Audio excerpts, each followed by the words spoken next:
ఇక్కడ మనకి చూసుకుంటే ప్రహరీ కూడా లేదండి, ఫోర్టిఫికేషన్ కూడా ధ్వంసం చేసేశారు.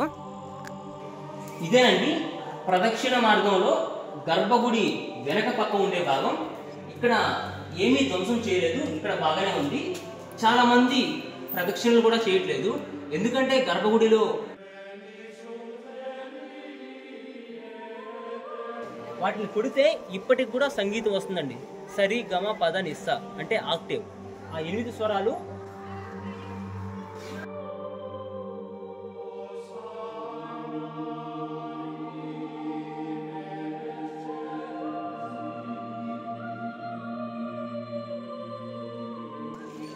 ఆ రోజుల్లో బహమనీ సుల్తాన్లు ఈ టెంపుల్ మీద దాడి చేసినప్పుడు గోపురాన్ని తగలబెట్టేశారు.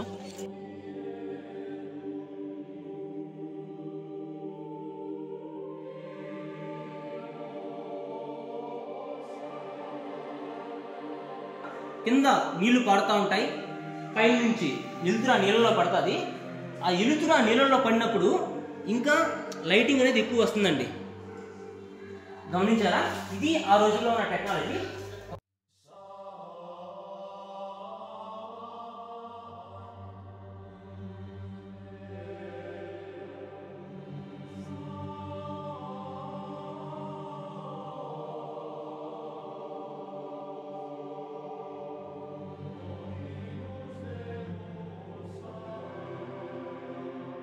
మన ఎదురుగా ఒక మండపం కనిపిస్తుంది కదా, ఆ మండపం లోపల నుంచి ఇందాక ఆలయంలో ఒక ఏనుగు ఉంది. ఆ ఏనుగు పేరే లక్ష్మి అండి. ఆ మండపం లోపల నుంచి తీసుకుని వచ్చి ఆ తుంగభద్ర నదిలో స్నానం అయితే చేపిస్తున్నారు. బ్రో వచ్చి యాక్చువల్గా బైక్ తీసుకున్నాడు. బ్రో పర్ డే ఎంత పడింది బ్రో? పర్ డే నాకు వచ్చేసి 220 రూపీస్ పడింది. 220 పడిందా? అంటే పొద్దున 11:30 నుంచి సాయంత్రం 5:30 వరకు. ఇప్పుడు ఆ బ్రోతో పాటునే నేను వచ్చి విజయ విఠల టెంపుల్కి అయితే వచ్చేసాను. ఒక 5 కిలోమీటర్స్ అయితే వచ్చామండి. మనకి విజయ విఠల టెంపుల్కి వెళ్ళేటప్పుడు మనకి వెహికల్స్ వచ్చి ఒక 1.5 కిలోమీటర్ లేకుంటే 2 కిలోమీటర్స్ ముందరనే పార్క్ చేసేయాలి. ఇక్కడ టెంపుల్ వెహికల్స్ అయితే ఉంటాయి, కర్ణాటక టూరిజం వెహికల్స్, చిన్న చిన్న ఆటోలు మాదిరిగా ఉంటాయి. ఎలక్ట్రిక్ వెహికల్స్ ఎంతో తీసుకుంటారండి, ఎంత తీసుకుంటారో కూడా తెలియదు. కానీ ఆడ పెద్ద క్యూ ఉంది, ఇంకా క్యూలో ఆడ నిలబడతామని చెప్పి నడుచుకుంటూ వచ్చేస్తా ఉన్నాము. అది కూడా అలాంటి వెహికల్సే. ఒక మండపం లాగా ఉంది. ఆ మండపం ఏంటంటే అండి సెక్యూరిటీ పర్పస్. పైన సైనికులు ఉంటారు, కింద జనాల యొక్క మూమెంట్స్ ని గమనిస్తూ ఉంటారు. ఈ మండపం పేరే కుదిరే గొంబె మండపం అంట. చాలా మండపాలండి, ఎక్కడ చూసుకున్న విజయనగర మహాసామ్రాజ్యంలో ఎక్కడ చూసుకున్న మండపాలు అలానే పుష్కరిణీస్ వచ్చి కామన్గా కనిపిస్తాయి.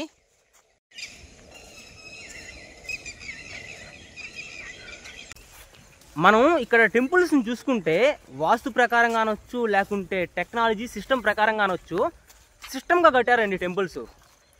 గర్భగుడి కొంచెం ఎత్తులో కట్టారు, మెయిన్ గోపురం వచ్చి కొంచెం కిందకి కట్టున్నారు. ఎందుకో తెలుసా అండి, వర్షం పడినప్పుడు వర్షం మొత్తం ఆ గుడిలోనే ఉండిపోకుండా బయటికి వచ్చేసేదానికండి. ఇందాక విరూపాక్ష టెంపుల్లో చూశాను, ఇక్కడ కూడా మనం చూసుకుంటే ఒక స్లోప్ మాదిరిగా ఉందండి, బాగుంది. మనమైతే దగ్గరికి వచ్చేసామండి విజయ విఠల టెంపుల్ దగ్గరికి. ఒక 200-300 మీటర్లో ఉంటాం అంతే. ఎదురు కనిపిస్తూ ఉంది పెద్ద గోపురం. ఇటు పక్క చూసుకుంటే మనకి విజయ విఠల బజార్ అండి. ఇక్కడ కూడా అమ్మేదండి, ఇక్కడ కూడా గుర్రాలను అమ్మేది, రాసులను అమ్మేది, రత్నాలను అమ్మేది, మనులను అమ్మేది, కెంపులను అమ్మేది, ఇంకా స్పైసెస్ కూడా అమ్మేదండి. అమ్మని వస్తువు అంటూ లేదండి ఇక్కడ. ఇక్కడ చాలా చాలా బజార్స్ ఉన్నాయి. విరూపాక్ష బజార్ ఒకటి, ఇంకా కృష్ణా బజార్ ఒకటి, ఇంకోటి వచ్చి అచ్యుతరాయ బజార్ వచ్చి, ఇంకోటి వచ్చి విజయ విఠల బజార్ అండి. ఇట్లాగా ఒక 5-6 పెద్ద బజార్లు అయితే ఉన్నాయి. ఒక్కొక్కటి 2 కిలోమీటర్ల పొడుగు ఉంటుందండి, అట్లీస్ట్ 2 కిలోమీటర్ల పొడుగు ఉంటుంది. అటుపక్క ఇటుపక్క అండి రోడ్డుకి మధ్యలో ఆ బజార్కి ఈ బజార్కి ఎంత దూరం ఉంటుందంటే, మనం ఈ రోజుల్లో చూస్తాం కదా 6 లైన్ రోడ్డు, 8 లైన్ రోడ్డు. ఏం బ్రో మినిమం ఉంది కదా 6 లైనా? మినిమం 6 లైన్ ఉంటుందండి. అంటే ఒక్కసారి చూడు బ్రో, అంటే ఆ రోజుల్లో ఎంతమంది జనాలు వచ్చేది. ఇప్పుడు ఆ మూల నుంచి ఈ మూలకు ఉందంటే మధ్యలో జనం పోవడానికి కదా, జనాలు నడవడానికి, తర్వాత గుర్రాలు, ఇంకా ఏనుగులు అలాంటివి. ఒక చిన్న టెంపుల్ సైడే 6 లైన్ 8 లైన్ రోడ్ అంటే అర్థం ఏంది బ్రో? ఇంకా అంటే అంతమంది జనాలు, రద్దీ ఉండే ప్రదేశం, అంత రద్దీ ఉండేది ప్రదేశం. ఓయమ్మా చీనీపు వచ్చేసింది బ్రో. ఓకే అమికోస్, ఆ రథాన్ని చిన్నప్పటి నుంచి ఒట్టి 50 రూపాయల నోటు మీదనే చూసేదండి. హంపీకి వచ్చాను, హంపీలో ఉన్న విజయ విఠల టెంపుల్కి వచ్చాను, డైరెక్ట్గా నా కళ్ళతో ఈ అపురూపమైన రథాన్ని చూస్తానండి. చాలా చాలా బ్యూటిఫుల్గా ఉంది, చూస్తుంటే ఎంతసేపు అయినా చూడాలనిపిస్తూ ఉంది. మొత్తం స్టోన్ చారియట్ అండి, ఇది మొత్తం రాతితో చేసిన రథం. ఇలాంటి స్టోన్ చారియట్స్ మన దేశంలో 3 అయితే ఉన్నాయి. ఒకటి వచ్చి హంపీలో ఉంది, ఇంకోటి వచ్చి మహాబలిపురంలో ఉంది, ఇంకోటి వచ్చి పూరి ఒరిస్సాలో ఉందండి.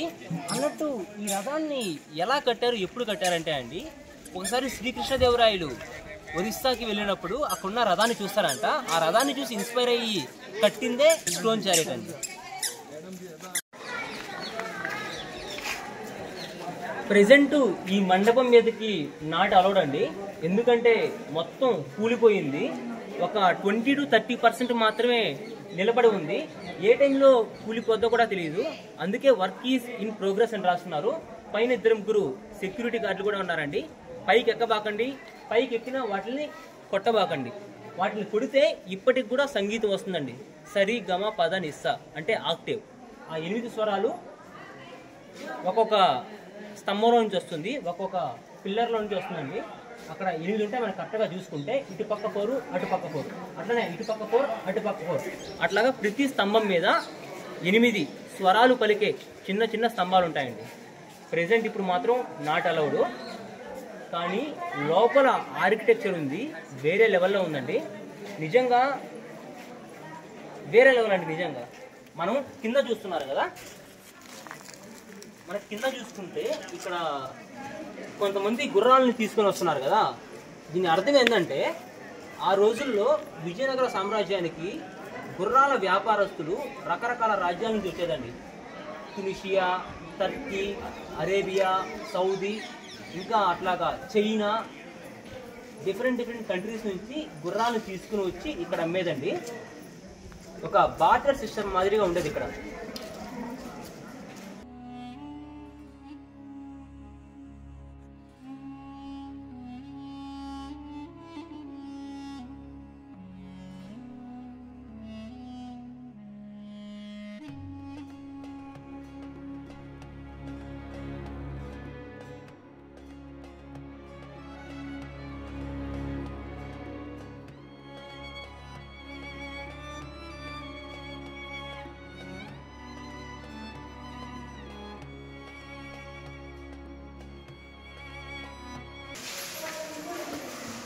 పైన చూస్తున్నారు కదండి, ఇదే గర్భగుడి, మెయిన్ శాంక్టోరియం.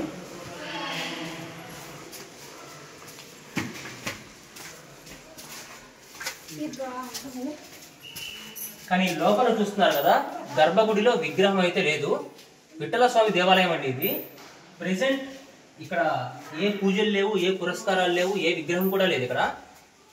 కానీ ఇక్కడ ఉన్న విగ్రహాన్ని ఏం చేశారంటే, ఆ రోజుల్లో బహమనీ సుల్తాన్ దాడి చేస్తున్నప్పుడు మొత్తం గుడిని అంతా ధ్వంసం చేస్తున్న టైంలో ఇక్కడ ఉండే పూజారులు వచ్చి ఇక్కడ ఉన్న విఠల స్వామి విగ్రహాన్ని పండరీపురం మహారాష్ట్రకి తీసుకుని వెళ్ళారంటండి. అది ఇక్కడ ఉన్న స్టోరీ. లోపల ఒకసారి చూద్దాం రండి వెళ్ళి. బ్రో ఒకసారి మీ ఫోన్ లైట్ వేస్తారా?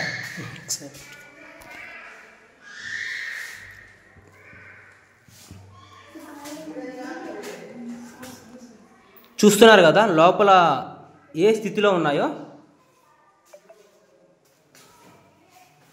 అక్కడ చూస్తున్నారు కదా, ఇక్కడ ఒక హోల్ మాత్రమే ఉంది. ఇక్కడ విగ్రహం లేదండి, విగ్రహాన్ని తీసుకొని వెళ్ళిపోయారు, లేకుంటే ధ్వంసమైనా అయిపోయింది.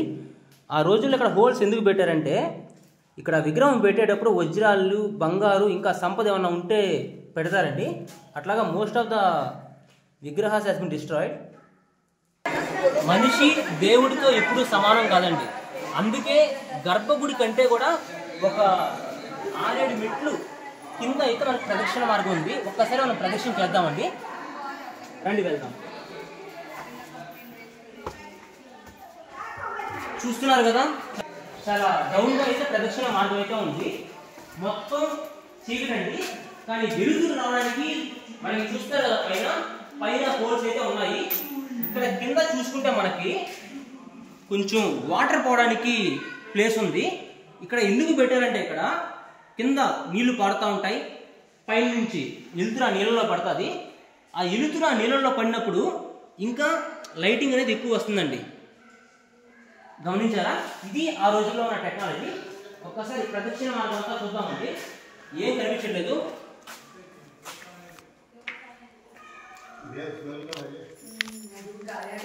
లైట్ వేసుకొని వెళ్దామండి. లైట్ వేసుకొని పోకపోతే యాడ దగ్గర పడిపోతామో తెలియదు.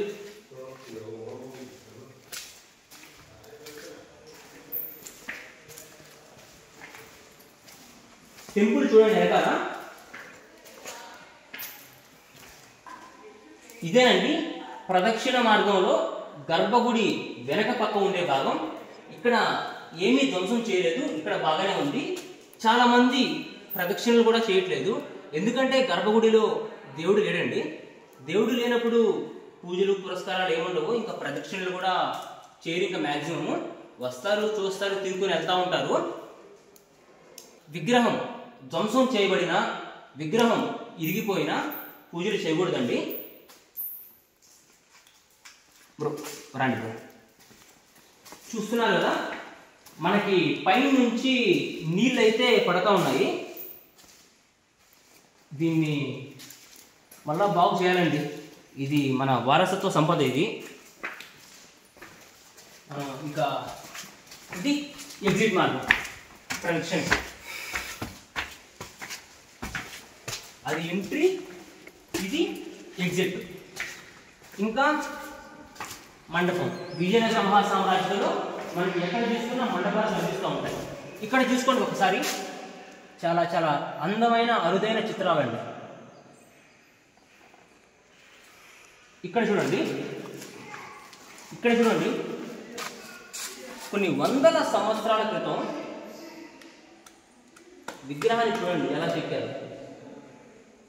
క్రిస్టల్ క్లియర్గా ఉందండి. అక్కడ మనం చూసుకుంటే ద్వారపాలకుడు, ఇక్కడ ఒక ద్వారపాలకుడు మాత్రమే ఉన్నాడు. ఇంకా అక్కడున్న ద్వారపాలకుడు ఏమయ్యాడో తెలియదండి. విజయ విఠల దేవస్థానంలో చాలా దేవాలయాలు, చాలా మండపాలు ఉంటే ఒక్క దేవాలయంలో కూడా విగ్రహమే లేదండి. ఒక్క దేవాలయంలో కూడా విగ్రహమే లేదు, మొత్తం ధ్వంసం చేసేశారు. అక్కడ మన దగ్గరలోనే ఒక స్తంభం అయితే ఉంది. నిజంగా అండి, విజయ విఠల టెంపుల్లో ఇంకొక మండపానికి అయితే వచ్చాను నేను. నిజం చెప్తున్నాను కదా, ఈ మండపం మొత్తం తిరిగి చూసిన తర్వాత నాకైతే ఒకటి అర్థమైంది. నిజంగా ఈ మండపం కానీ మన దేశంలో కాకుండా వేరే దేశంలో కానీ ఉండుంటే వీటిల్ని వండర్స్ లాగా చేసేసిండు, వండర్స్లో యాడ్ చేసేసిండు. ఎందుకంటే అలా ఉన్నాయండి. నిజంగా ఒక్కొక్క మండపం ఒక్కొక్క వండర్ లాగా ఉంది. విరూపాక్ష టెంపుల్లో ఒక 2-3 వండర్స్ ఉన్నాయి, విజయ విఠల టెంపుల్లో ఇంకా 2-3 వండర్స్ ఉన్నాయి. ఏం మండపాలండి. ఇక్కడ చూడండి ఒకసారి, మనకి విరూపాక్ష టెంపుల్లో చూసుకున్నట్టే సేమ్ ఇక్కడ కూడా ఒక 10-12 అడుగుల మోనోలిథిక్ స్టోన్ అయితే ఉంది. మోనోలిథిక్ అంటే సింగిల్ స్టోన్ అండి, ఏకశిల. ఒకటే రాతితో చెక్కి చేసిందే ఈ అద్భుతమైన కళాఖండం అండి. చూస్తున్నారు కదా, ఇది టెంపుల్ యొక్క మినియేచర్ లాగా కనిపిస్తూ ఉంది, బ్లూ ప్రింట్ లాగా కనిపిస్తూ ఉంది. ఆ రోజుల్లో టెంపుల్స్ ఇలాగే చేసేవారనేమో అండి. ఇంకా మనం ఈ స్తంభాల మీద ఆర్ట్ చూసుకుంటే అండి, ఇక్కడ చూడండి శిల్పం ఎలా చెక్కారో. పైన చూడండి, ఒక్కసారి ఇటు రండి.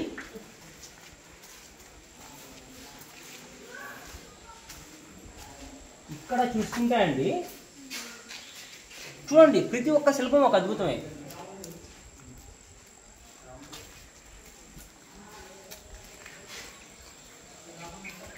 ఇక్కడ చూసుకుంటే మనకి ఇంకొక మండపంలో ఇట్లాంటివే ఉన్నాయండి, మ్యూజికల్ పిల్లర్స్. కానీ మ్యూజిక్ రావట్లేదు, కొట్టి కొట్టి ఏళ్ళు నొప్పి వస్తూ ఉంది. అదే అక్కడైతే మనకి క్లియర్గా సరిగమ పదనిస అనే సౌండ్స్ మాత్రం క్లియర్గా వినిపిస్తాయి.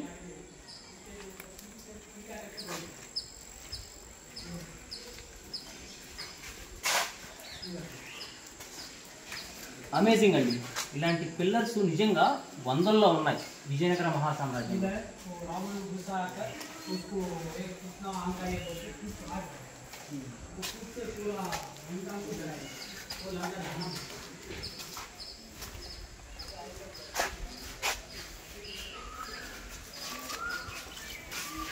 ఇది అండి మెయిన్ ఇక్కడ, దీన్ని మర్చిపోకూడదు.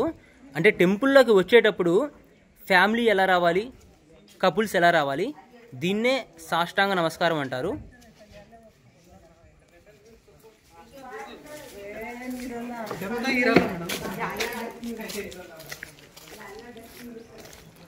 This is the temple complex Amigos. ఇదే కాంపౌండ్. అన్నా ఎవరు మీది? శివమొగ్గనా అన్నా? ఎప్పుడు వచ్చారు మీరు? ఎన్ని వచ్చారా? మొత్తం హంపి అంతా చూసేస్తారా? ఎన్నిసార్లు వచ్చి ఉంటారన్నా మీరు హంపీకి? ఇదేనా ఫస్ట్ టైం? నాకు కూడా ఫస్ట్ టైం అన్నా. చాలా బాగా నచ్చింది అన్న. ఇప్పుడు అలా బాను ఒక 10-15 రోజులు ఉండేసి పోతాను ఇక్కడ.